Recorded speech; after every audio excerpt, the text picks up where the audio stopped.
Not too long ago, the D&D chapter hit the live servers and the Lich got released to Dead by Daylight. On the PTB, he was very much underperforming and felt very clunky, so they released him with a good couple of buffs. And those buffs are hidden hard. Even though his base kit can still feel a little lackluster at times with all the individual cooldowns, there are always things in the game that can help us improve our experience, which are perks. I have spammed this killer for an intense amount of hours since the release to figure out what perks work the best with his base kit. I'm already kind of past Prestige 6 and have yet to use or try a single add-on on him. That is how focused I am on the perks. But that also means we would end up finding perks without relying on strong add-ons, which is wonderful. This basically helped me find the consistency in strength we are all looking for when we consume this kind of content here. So instead of just naming the 2 perks I found out to be the most insane on him, I want to give you a rundown on the perks that genuinely worked well with him as well, in case you're curious what to run or try outside of those 2 super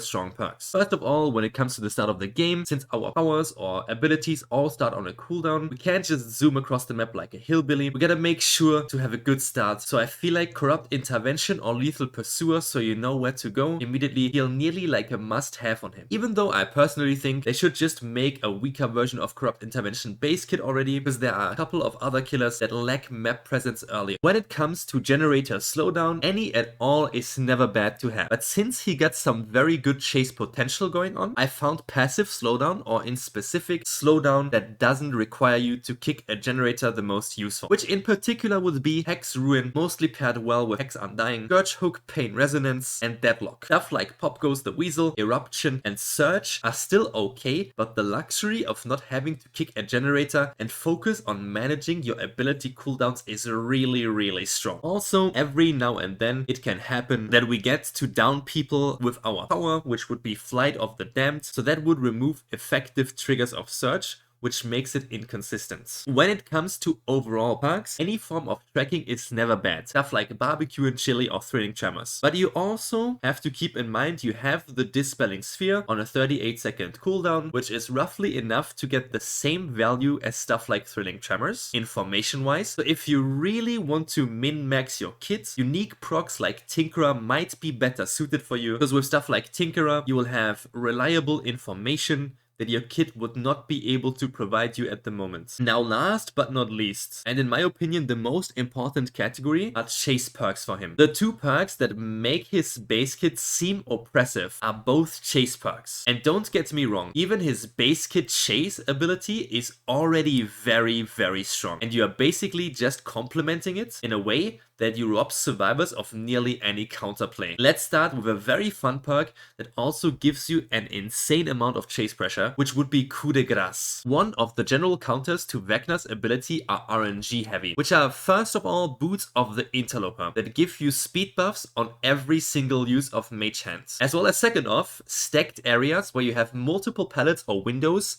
in reach of one another. So whenever you outplay a good pallet or a window with your fly ability or your Mage Hand, nothing would stop the survivor from just taking a nearby other resource. But with the shorter swing cooldown after using abilities compared to the PTB and the extra lunge range from Coup de Grace, all of that becomes close to insignificance. And next to Coup de Grace, the most consistent and important chase aid we have for Vecna would be Bamboozle. Bamboozle on Vecna is just way too good to not use it. It helps you make the strongest loops in the game become an instant hit. And it helps you save 38-second cooldowns on other abilities. Let's take Shack as an example. Shack is always known to be one of the stronger loops on every map that possesses one. With Bamboozle, you get to block the window, so you would already get to save your cooldown on your fly ability. Now the survivor either has to play the pallet or leave the shack, since the window is unavailable, which means you get to block the pallet with Mage Hand or pick it back up as soon as possible if they instant drop, which will result in an immediate hit for you, and that in literally a short amount of time. After the hit, or in case they immediately leave after you bamboozle the window, you already saved your cooldown on the fly ability, so you can now chase them down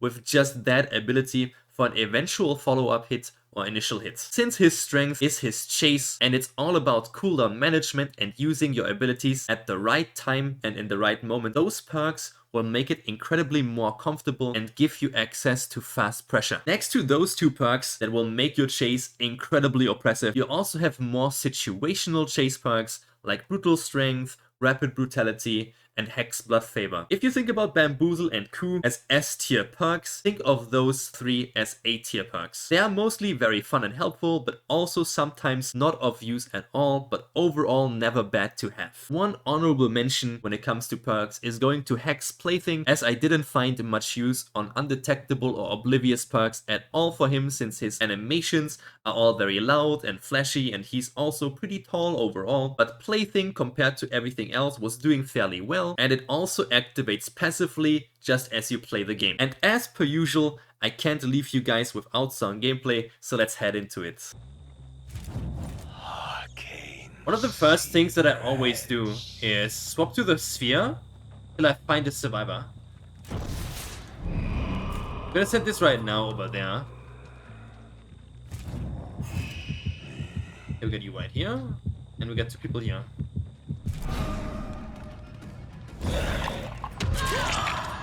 Ooh, that's beautiful. We got an injury and a two-tap basically. No, Rebecca is the one somewhere over there on the gen. Do I get tired after eating? Not really. The reason behind that is actually pretty simple.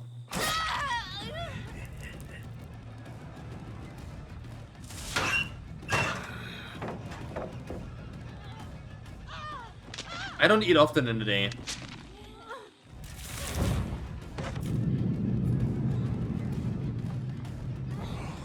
Like twice.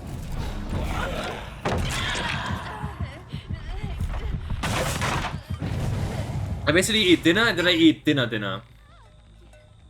So I'm not really hungry in the morning. And I usually stream most of the day. And after streaming I'm gonna go do my workouts. Because, you know, working out at 1 AM isn't really it. Then I cook dinner or warm up my prepared foods. To the skies.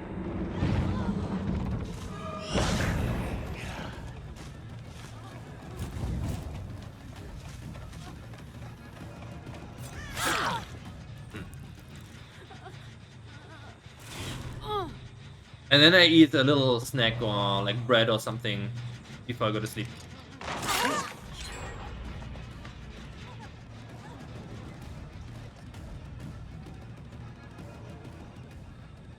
So when I'm hungry, I'm like hungry. And after eating, I feel like super energized. I've like not been eating most of the day, right? I wish to watch them. I'm mostly tired after my workouts though. Buried beneath. So that was good, yeah. Pretty sure she healed someone. She wasn't here anymore. On the corner actually. We're gonna double vault this here, put her back in, push her back inside, then mage hand the pallets. And there we go. Free hit.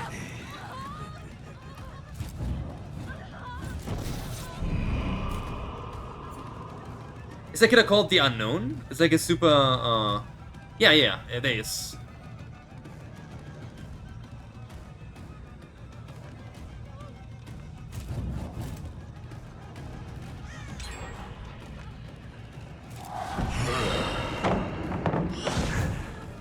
Body block that, and there we go. Like a range killer with a bouncy projectile, where you try to hit them with your explosion rather than your projectile itself.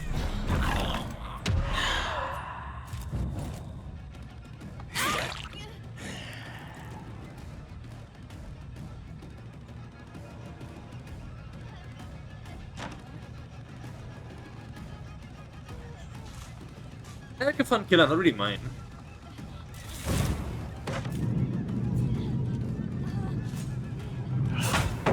Ooh, nice.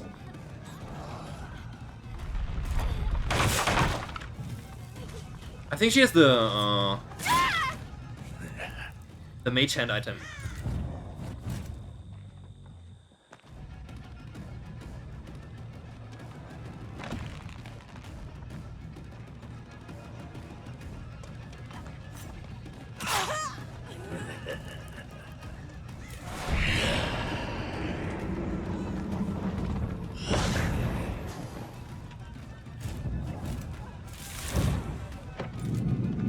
There you go. She should be down here.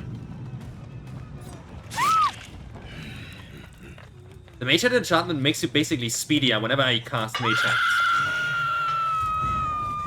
Let's see if anyone's going over there. Or if they're all back inside the map. Oh, I see.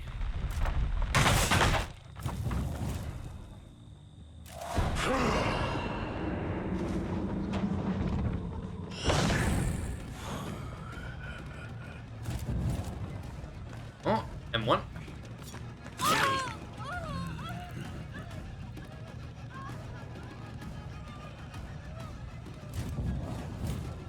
We're gonna leave it on Flight of the Damned for now. There's gonna be a window coming up.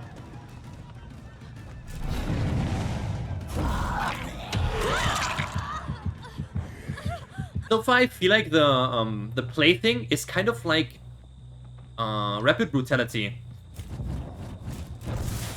It's nice to have it, but it doesn't feel like impactful most of the time.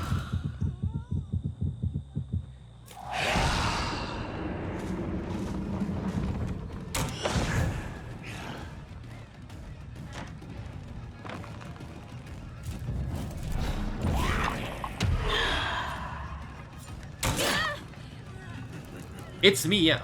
It's Little 7. Cursed flame.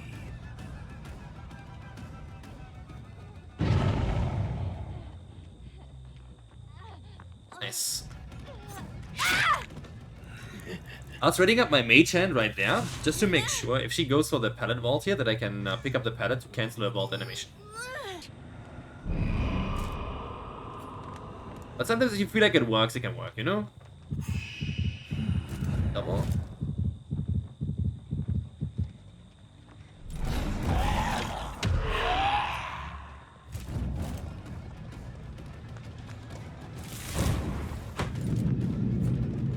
Bits.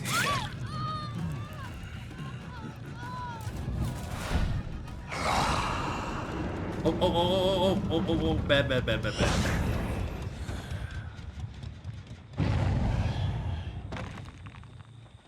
Is the pick in my channel and I'm so German? I mean, yeah.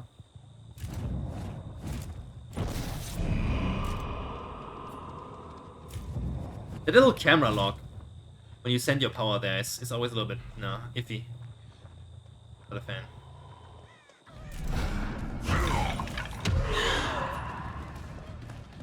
It gave me enough distance on her to deny the window.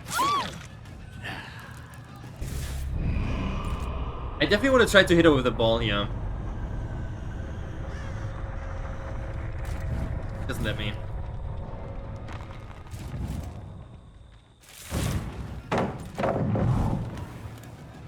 The reason why it's pretty simple, because if she gets a power arm, or like a speed boost from Mage Hand, hitting her with the orb will definitely take that away from her. He has to camp that window. Oh.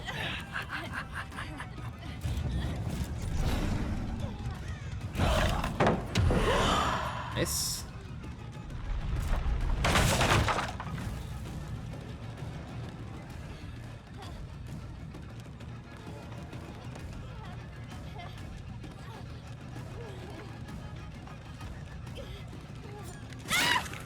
The counterplay to most of Vecna's anti-loop abilities is actually not crazy.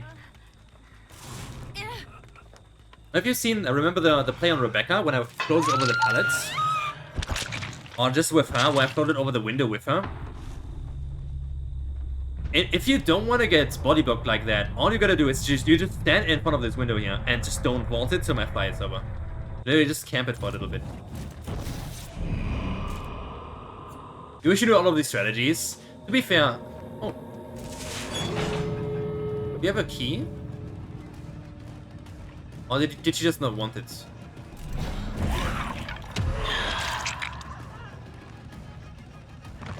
Buried beneath. Let's look at it. No, she has the flashlights.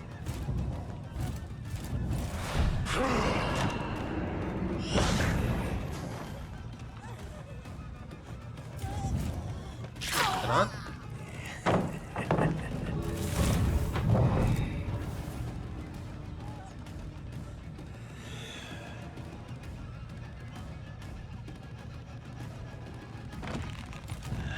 This one.